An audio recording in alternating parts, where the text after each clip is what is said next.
Buenos días, doctora. Mi nombre es Diana Villagres y Cálago Juana Luisa y vamos a presentar el caso clínico de prematurez, analizar los posibles problemas y factores de riesgo y las posibles patologías identificadas en el caso.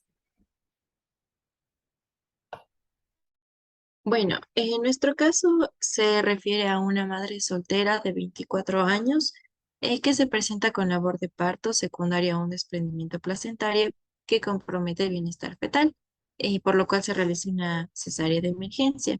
Se recibe un recién nacido sexo masculino con un líquido amniótico abundante, claro, sin grumos. Se desconoce la fecha de última menstruación y el peso es de 1.275 gramos, la talla de 41 centímetros y el perímetro cefálico de 30 centímetros. Es vigoroso, respiraciones espontáneas. El Apgar al primer minuto es de 7, a los 5 de 9 y a los 10 minutos de 10. Una frecuencia cardíaca de 110 latidos por minuto y llanto fuerte. A los 5 minutos se presentan signos de dificultad respiratoria como retracciones intercostales, tejido expiratorio, retracción sifoidea presente y aleteo nasal, así como desbalance torácico-abdominal y una saturación de oxígeno del 70% que se mantiene hasta los 10 minutos. Los antecedentes perinatales son 3 gestas, ningún aborto y 3 controles prenatales y 2 secos. Una madre ORH positivo sin maduración fetal. Los antecedentes patológicos personales son una infección de vías urinarias en el tercer trimestre, donde no se especifica el tratamiento. Nuestros problemas están subrayados con rosado y nuestros factores de riesgo con amarillo. Ya, a continuación el análisis de los problemas y los factores de riesgo.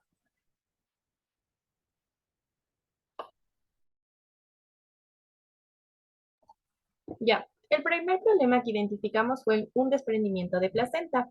Este se considera un problema dado que se ha evidenciado que aumenta la morbimortalidad neonatal porque va a existir un inadecuado intercambio de gases y nutrientes entre la madre y el feto, lo que va a causar un compromiso del bienestar fetal.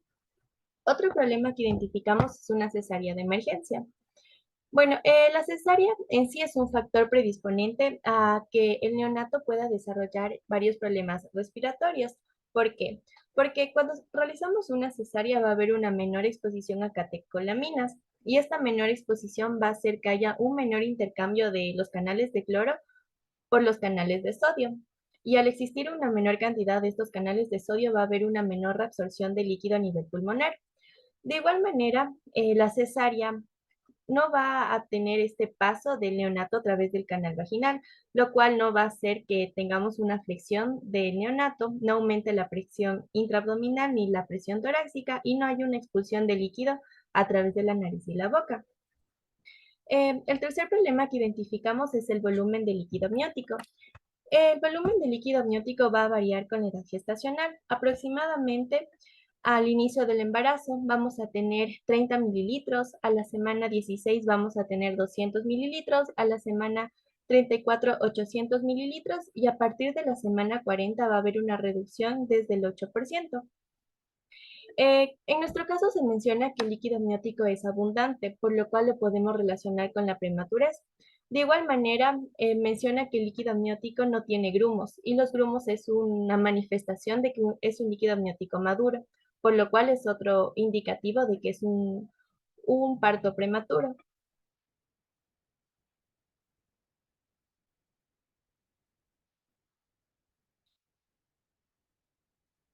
Ya, el cuarto problema que identificamos es que no se conoce la fecha de la última menstruación. Bueno, este es un problema dado que no podemos estimar la edad gestacional y este problema se va a relacionar junto con otro de los factores de riesgo que identificamos, como son los escasos controles prenatales y los dos únicos ecos que se realizó, dado que sin estos parámetros es mucho más difícil estimar la edad gestacional de nuestro paciente. Ya. Bueno, el siguiente problema que nosotros encontramos son las medidas antropométricas. Tenemos un peso de 1.275, que es un peso bajo para el nacimiento, y asimismo una talla de 41 centímetros con un perímetro cefálico de 30, que son bajos para nuestro neonato de prematuro. Entonces tenemos un recién nacido prematuro con bajo peso para la edad gestacional y muy bajo peso al nacer. Asimismo, tenemos una restricción de crecimiento asimétrico y esto lo podemos comprobar con el índice ponderal, que es de 2,34, donde nos dice que se encuentra fuera de los índices normales. También tenemos que tener en cuenta que la restricción de crecimiento intrauterino pueden ser por signos de asfixia o de estrés fetal, así como sufrimiento fetal y el compromiso del bienestar dentro de intraútero de nuestro feto. Y esto también nos da más riesgo de problemas metabólicos, como puede ser una hipoglicemia o hipocalcemia cuando ya se dé el parto y asimismo un déficit neurológico. El otro problema que nosotros tenemos presente son los signos de dificultad respiratoria, como son retracciones intercostales. La disminución de la presión dentro del aire del tórax va a hacer que nuestro neonato busque mayor distensibilidad dentro de su tórax, eh, usando su musculatura accesoria o a su vez los intercostales que van a hacer que se disminuya esta presión de aire. El quejido expiratorio es igual el cierre de la glotis para poder mantener la presión de aire dentro de los pulmones de nuestro recién nacido, para así que la presión negativa que hay en nuestro medio ambiente sea menor a la presión positiva que se necesita para una correcta respiración. Y la retracción tifoidea normalmente no es visible en ningún neonato, pero esto igual es un signo de esfuerzo respiratorio, así como el aleteo nasal que se da para disminuir la resistencia a la entrada de aire. Es igual para mantener una presión positiva y favorecer la misma entrada para que pueda llegar a los pulmones. El desbalance tóraco-abdominal en sí es un signo de inmadurez de los músculos respiratorios y es por esta distensibilidad que tiene aún el tórax de nuestro feto para poder respirar de una manera adecuada. Después tenemos la saturación de oxígeno al 70% que se mantiene a los 10 minutos y esto nos podría dar problemas como es el síndrome de dificultad respiratoria o puede ser causado por una anemia, problemas para el asma o un EPOC.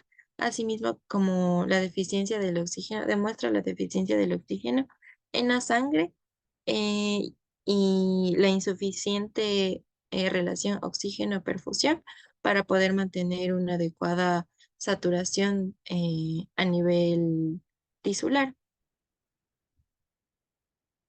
Nuestro último problema es la maduración fetal, que no existió la puesta, digámoslo así, de corticoides prenatales, lo que aumenta el riesgo de complicaciones a nivel respiratorio o maduración de otros sistemas. La maduración fetal se tiene que tomar en cuenta que es una prevención para la hemorragia intraventricular y asimismo para ayudar a la maduración de los pulmones de nuestro feto, que podría mejorar o disminuir las comorbilidades que éste va a llegar a tener después del parto.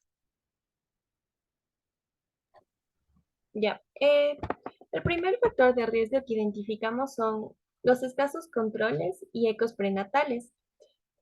Bueno, el objetivo de estos controles prenatales es poder identificar una posible enfermedad o algún factor de riesgo que pueda afectar tanto a la madre como al feto.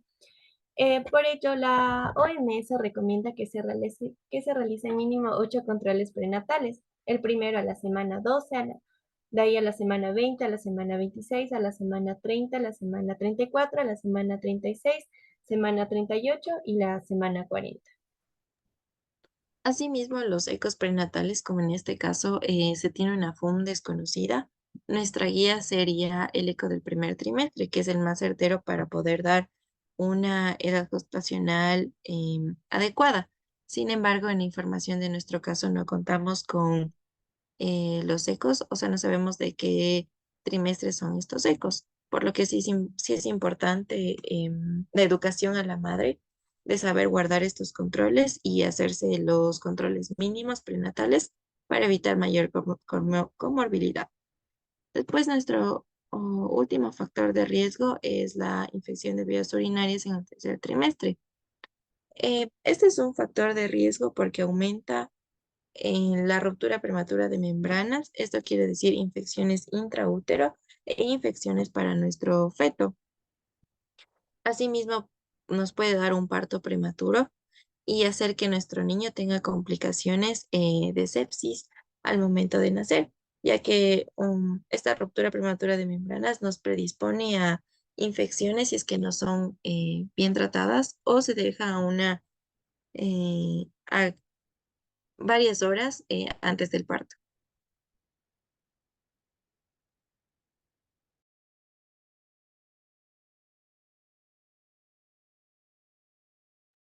Ya, a continuación vamos a mostrarles las patologías que se podrían presentar en nuestro prematuro, en el de nuestro caso, y vamos a hacer cuadros comparativos que se asemejan entre estas patologías. Ya, entonces, primero tenemos la restricción de crecimiento uterino y la prematurez. ¿Por qué estas se pueden parecer? Entonces, empezamos por la definición. La restricción de crecimiento uterino en sí es la incapacidad del feto de alcanzar el potencial genético de crecimiento. ¿Qué quiere decir esto? Que nuestro feto dentro del útero no tiene las capacidades potenciales genéticamente para poder alcanzar el crecimiento adecuado. Y asimismo puede ser por causas de nutrición, anomalías genéticas o estructurales. En cambio, la prematurez se refiere al nacido vivo antes de que hayan cumplido las 37 semanas de gestación. Entonces, entre ambas podemos ver que la diferencia es el espacio, el lunes intraútero y el tiempo asimismo. Entonces, vamos a tener clasificación dentro de ambas patologías. La clasificación la restricción de crecimiento intrauterino va a ser de tipo 1, que es el simétrico, o el tipo 2 asimétrico. El tipo 1 se da del 20 al 30% dentro de los casos de restricción y aquí se va a ver afectado el peso, la longitud y la circunferencia occipitofrontal, es decir, nuestras tres medidas antropométricas, que van a estar menos del percentil 10. Asimismo, esta va a implicar la disminución del potencial intrínseco del crecimiento fetal. Y es decir, esto puede ocurrir en el primer periodo de nuestras semanas gestacionales. A diferencia del asimétrico, este se da en un 70-80% de nuestros em, fetos y se refiere a un nivel extrínseco, como decir, esto va a ser desproporcionado o tardío y va a ser por una insuficiencia uteroplacentaria, por eso es extrínseco a nuestro neonato, es por una deficiencia en la placenta, ya sea en el flujo, en la perfusión, en los nutrientes. Y en cambio aquí se va a ver afectado solo el peso, más no la talla o el perímetro cefálico, porque el peso es el primero en afectarse a esta restricción.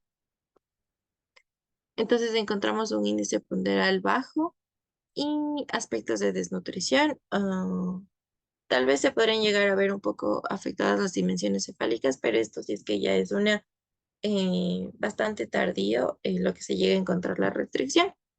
En cambio, en la prematurez, bueno, como ya conocemos, la clasificación va a ser de acuerdo a las semanas de gestación en las que se encuentre. Puede ser muy extremos, muy prematuros o prematuros moderados, así como el prematuro tardío que ya lo conocemos.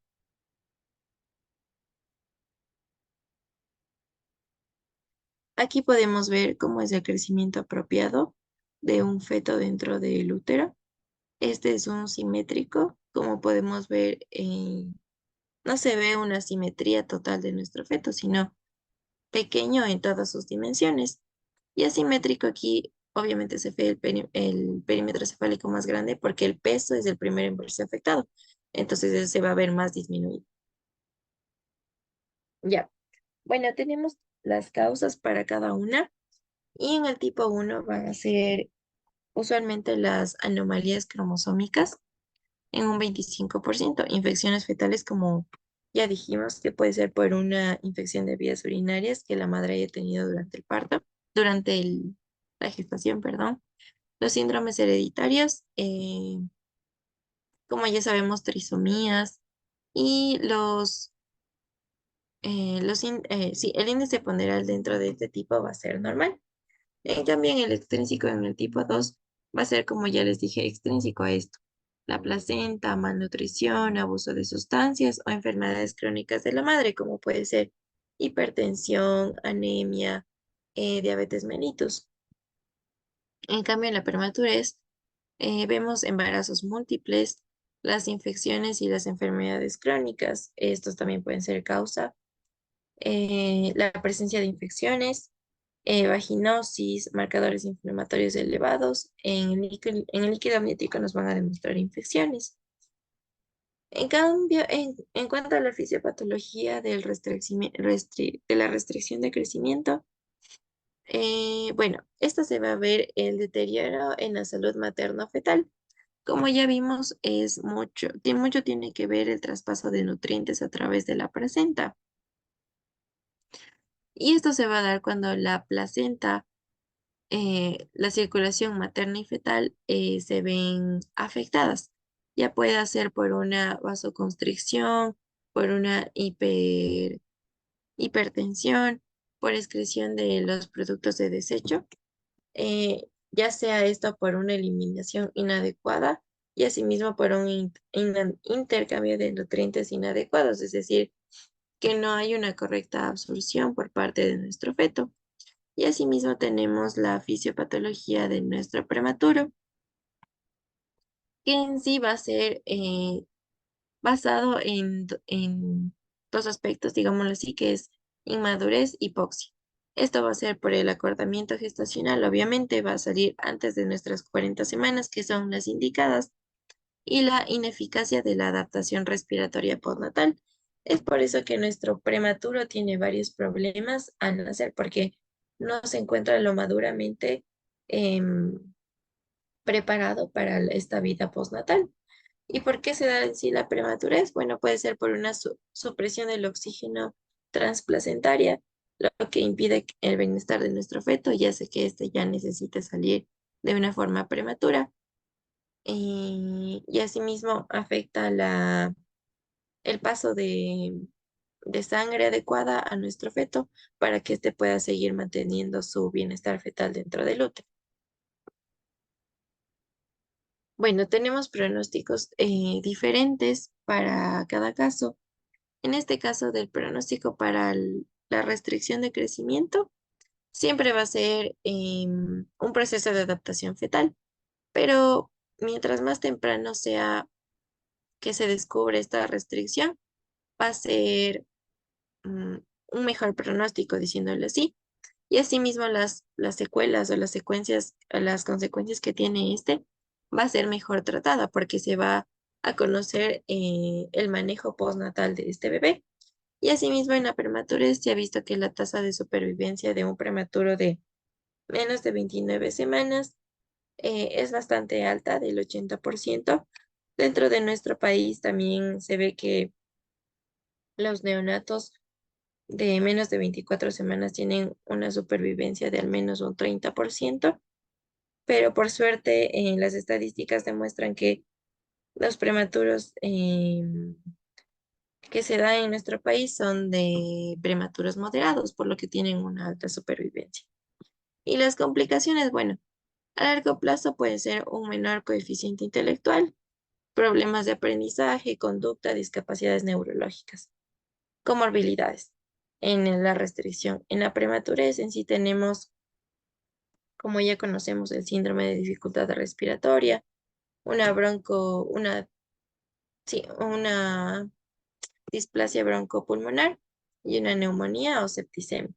Asimismo puede ser la persistencia del conducto arterioso, una enterocolitis necrotizante, la retinopatía, parálisis cerebral o trastornos del neurodesarrollo. Como vimos, estas igual pueden ser complicaciones a corto o largo plazo, dependiendo de cómo se trate a nuestro prematuro a partir del parto. Ya, de la siguiente patología que vamos a tratar es la taquipnea transitoria del recién nacido y el síndrome de dificultad respiratoria.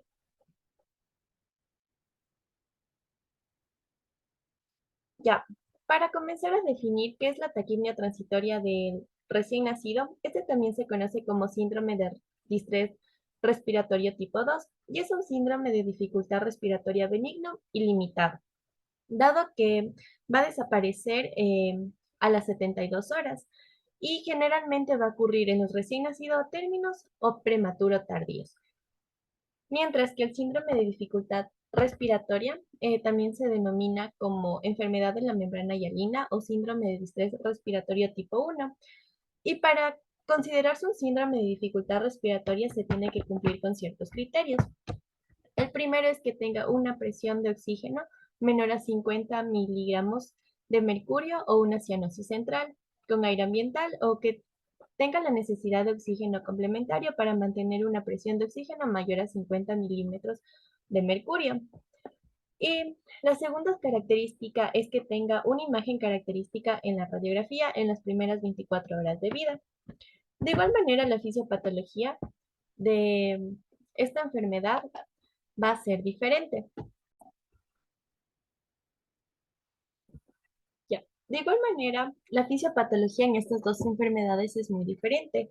En la taquimia transitoria del recién nacido, el problema es que va a quedar volumen pulmonar, volumen de líquido pulmonar en los alvéolos. Y esto se debe a, bueno, a los factores que ya les mencioné anteriormente, que se relaciona mucho con la cesárea. Mientras que en el síndrome de dificultad respiratoria, el problema es que no va a haber la cantidad suficiente de surfactante. El surfactante se va a sintetizar por los neumocitos tipo 2 a partir de la semana 24 de gestación. Entonces, como va a haber una disminución de este líquido surfactante, lo que va a producir es una telectasia progresiva y esto va a disminuir la capacidad funcional, originando así este síndrome de dificultad respiratoria.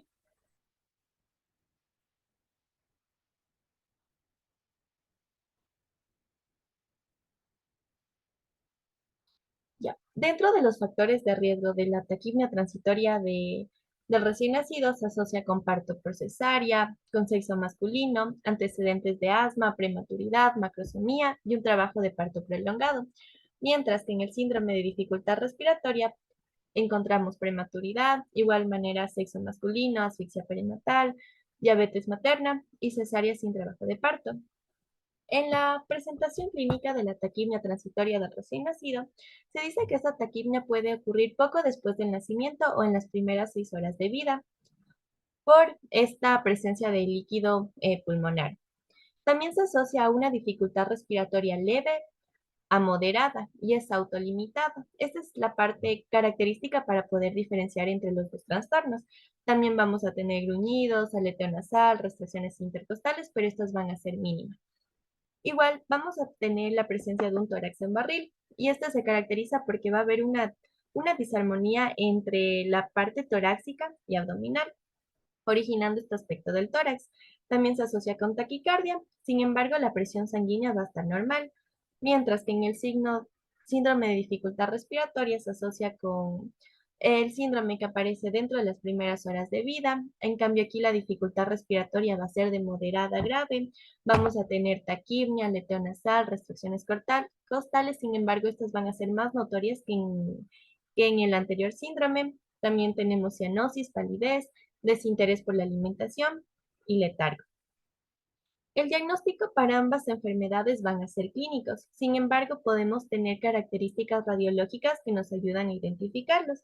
En el, en la taquimia transitoria del recién nacido, en la radiografía vamos a tener un parénquima pulmonar normal, sin embargo, tenemos dos hallazgos que son muy característicos de esta patología, que es una hiperexpansión de los pulmones y marcas periliares prominentes.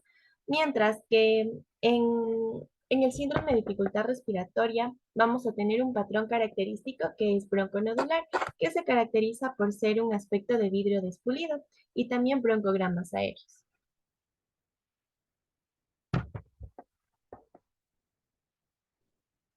Ya. Bueno, de igual manera, el tratamiento de estas dos enfermedades va a variar.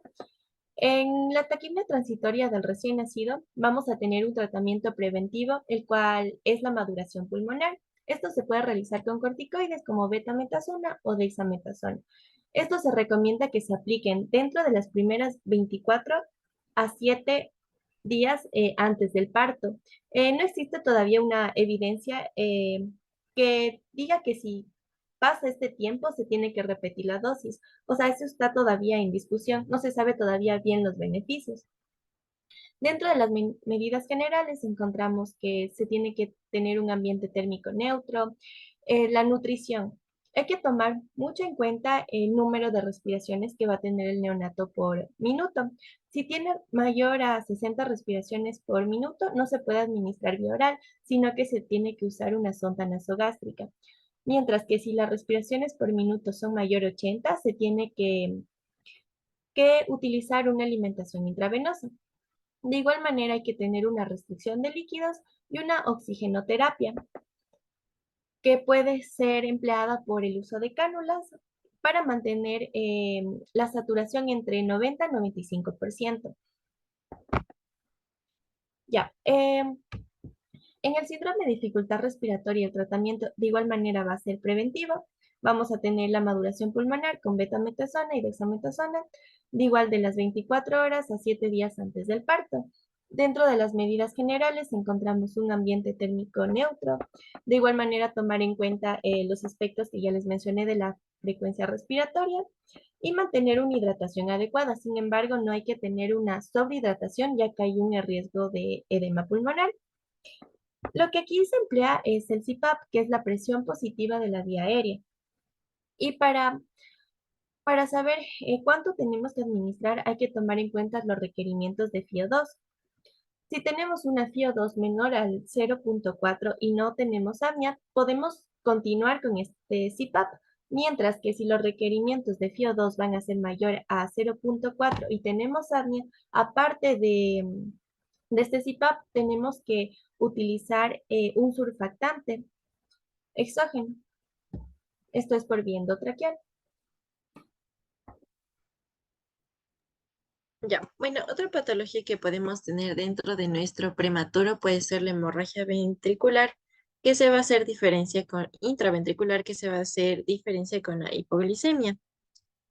Bueno, entonces, en las definiciones como tal son muy diferentes debido a que la hemorragia intraventricular se refiere su origen la matriz germinal, debido a la fragilidad de esta estructura vascular, lo que la hace más vulnerable a las alteraciones en el flujo cerebral. Y en cambio, la hipoglicemia va a ser un nivel bajo de glucosa sanguínea. Bueno, esto está en discusión.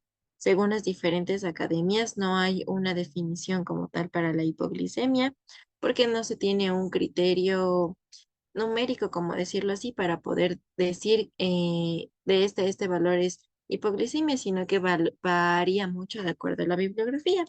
Entonces, bueno, tenemos que valores bajos de glucosa pueden causar o no signos clínicos y es un problema metabólico muy frecuente en los recién nacidos. Entonces, según American Academy de Pediatría, los recién nacidos sintomáticos de cualquier edad y los asintomáticos desde el nacimiento a las 4 horas de edad para tener una hipoglicemia deberían tener menos de 40 miligramos sobre 100 mililitros. Y los factores de riesgo en ambas enfermedades van a ser muy similares, como son la prematuridad, bajo peso al nacer. Bueno, en la intraventricular vendría a ser infecciones como la amnionitis, la falta de terapia de glucocorticoide prenatal, como es en nuestro caso, que no hubo maduración fetal, y asimismo asfixia perinatal. A diferencia de los factores de riesgo de la hipoglucemia, que puede ser un estrés perinatal, una madre con diabetes mellitus o una hipertensión. Las causas en sí de esta hemorragia intraventricular es la fragilidad de la matriz germinativa, como ya habíamos hablado, y la propensión a una hemorragia. Esto se debe a la ausencia de la lámina basal completa por falta de maduración como tal, y asimismo se ve muy susceptible a las fluctuaciones en el flujo sanguíneo cerebral. Es decir, si estas vendrían a tener bajas fluctuaciones por una hipoperfusión, esto se vería afectada, lo que puede causar la propensión a una hemorragia. En cambio, la hipoglicemia, como ya sabemos, fisiológicamente nuestro neonato está preparado para sufrir una hipoglicemia fisiológica, como decirlo así, a las 2 horas de vida por la caída de esta de este paso placenta-feto. Y en las primeras 24 horas de vida va a aumentar los niveles plasmáticos de glucagón para poder liberar la glucosa respectiva. Pero esto también se da por la liberación de catecolaminas, lo que estimula las reservas de glucógeno y produce la lipólisis, lo que nosotros ya sabemos. Bueno, esta es una hipoglicemia fisiológica, pero tenemos también nuestras clasificaciones. Bueno, en esta imagen podemos ver en sí lo que es la matriz germinativa, que se le denomina a todo este espacio dentro de aquí, y es esta parte frágil que se podría ir hacia los ventrículos, por eso es hemorragia intraventricular, por esta fragilidad que existe. En cambio, aquí tenemos la curva de nuestra caída de hipoglicemia fisiológica después de las horas de nacido y cómo se estabiliza nuestra curva después de ya tener nuestras reservas. Bueno, entonces aquí podemos también tener clasificación. Como les comentaba, en la hipoglicemia tenemos una transicional que se reserva en las 48 horas después del nacimiento y una persistente que va a ser continua después de las 48 horas y ya puede demostrarnos una patología como tal. En la intraventricular, en cambio, vamos a tener severidad. Estas van a ser del grado 1 al 5. El 1, donde este sangrado que se indicó va a ser solo dentro de la matriz germinal, es decir, no se extravasa a los ventrículos. El 2 ocupa el 50% de o menos del ventrículo lateral.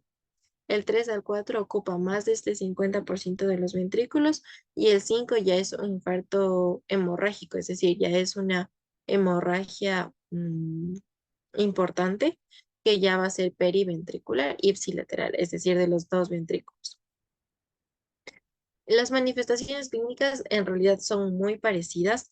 Una hipoglicemia puede ser asintomática y en la intraventricular también puede ser asintomática o silente en los 25 al 50% de casos y se descubre en sí por el cribado ecográfico que se da a las 72 horas de vida. Entonces, diferenciarlas es un poco complicado y se va a ayudar del laboratorio como tal. Entonces, bueno, dentro de la intraventricular tenemos que puede ocurrir dentro de los primeros 5 días después del parto. Asimismo, pueden ser síntomas sutiles, como son abombamiento de fontanela, pero estos no necesariamente tienen que estar presentes, disminución del hematocrito, apnea, bradicardia, acidosis como tal, las convulsiones y cambios en el tono muscular. Es muy importante. Así como cambios en el nivel de conciencia abruptos que pueden ser estupor o coma en los peores casos. En cambio, en la hipoglicemia igual tenemos muy parecidos irritabilidad, temblores, llanto agudo, convulsiones, cianosis, apnea y una succión débil o alimentación deficiente.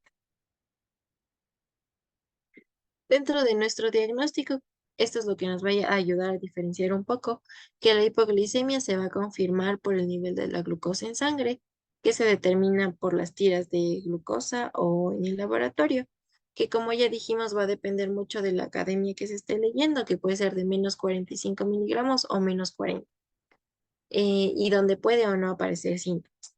En cambio, la hemorragia intraventricular se va a dar en el tamizaje ecográfico cerebral, que se da a las 72 horas de vida y se puede dar un control semanal si ameritara la clínica y si no existe deterioro clínico también.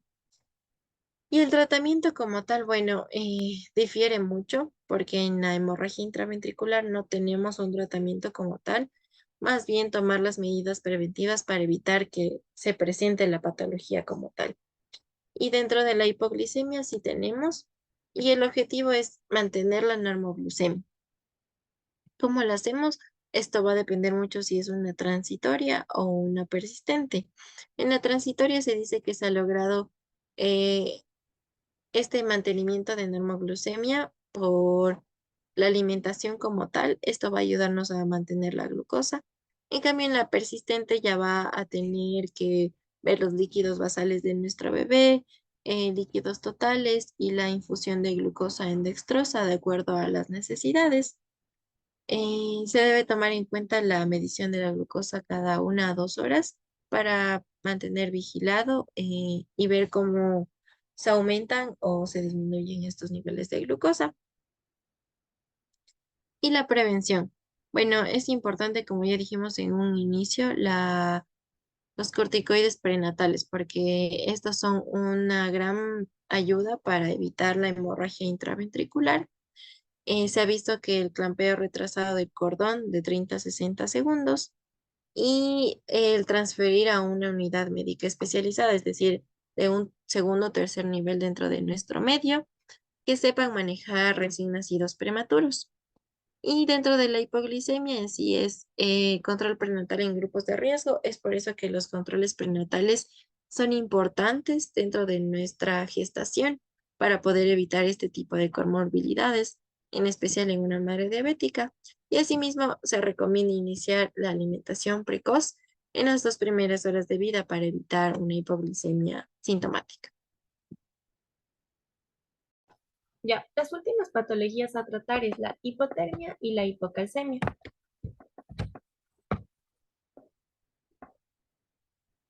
Ya, la hipotermia se define como una temperatura central menor a 36,5 grados centígrados que puede ser exclusivamente ambiental o puede representar una enfermedad como por ejemplo la sepsis.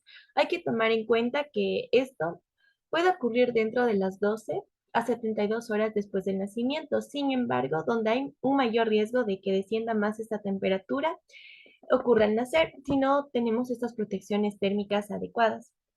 Puede descender entre 2 a 4 grados centígrados. Dentro de la fisiopatología o de las causas se podría explicar por qué los recién nacidos, sobre todo prematuros, van a tener una mayor superficie corporal, sobre todo en la cabecita, y es por ello que se tiene que utilizar un gorrito. También tienen una poca grasa subcutánea, tienen una respuesta vasomotora reducida, tienen una menor cantidad de grasa parda y tienen menores reservas de glucógeno. Ya. Mientras que la hipocalcemia, para poder definir, hay que tomar en cuenta la cantidad de calcio sérico total y el calcio ionizado. Entonces, estos van a variar de acuerdo si es un recién nacido término o si es un recién nacido prematuro. Un recién nacido a término se considera hipocalcemia con valores menores a 2 milimoles por litro y un recién nacido prematuro valores menores a 1,75 milimoles por litro. Bueno, de igual manera, hay que tomar en cuenta que el principal vía para que el neonato pueda adquirir calcio va a ser a través de la madre. Va a recibir en el tercer trimestre alrededor de 120 a 150 miligramos kilogramos día. Sin embargo, como ya sabemos al momento del nacimiento, con el corte del cordón umbilical, este paso va a parar y es por ello que se tiene que administrar por vía enteral. Dentro de las posibles causas para hipocalcemia tenemos dar leche de vaca o artificial en lugar de la leche materna. También se relaciona mucho con la asfixia intrauterina, con el hipoparatiroidismo y con la diabetes gestacional.